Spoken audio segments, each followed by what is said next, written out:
Sosok Ghanim Al-Muftah, penyandang disabilitas yang berdialog dengan Morgan Freeman di opening Piala Dunia 2022. Selain aktor Morgan Freeman dan Jungkook BTS, kehadiran Ghanim Al-Muftah juga mencuri perhatian dalam acara pembukaan Piala Dunia 2022 yang digelar di Al Bayt Stadium pada Minggu 20 November 2022 malam. Dalam acara opening tersebut, Ghanim tampil berdialog bersama Morgan Freeman membawa pesan persatuan. Ghanim merupakan warga Qatar. Ia dikenal sebagai YouTuber yang menginspirasi.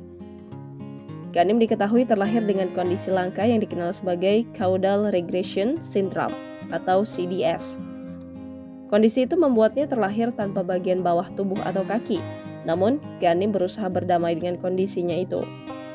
Ia akhirnya tetap menginspirasi banyak orang lewat konten di Instagram maupun YouTube. Ghanim diketahui sedang mengejar gelarnya di perguruan tinggi di jurusan ilmu politik. Meski memiliki keterbatasan, Ghanim dikenal suka berbagai aktivitas olahraga ekstrim. Ia pernah mencoba scuba diving, skateboard, hingga panjat tebing.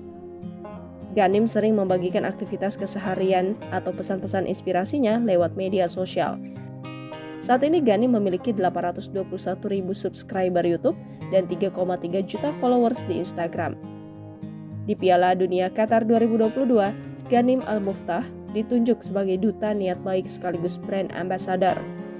Saat tampil bersama Morgan Freeman, Ghanim mengajak semua pihak untuk turut merasakan kebahagiaan di momen Piala Dunia 2022.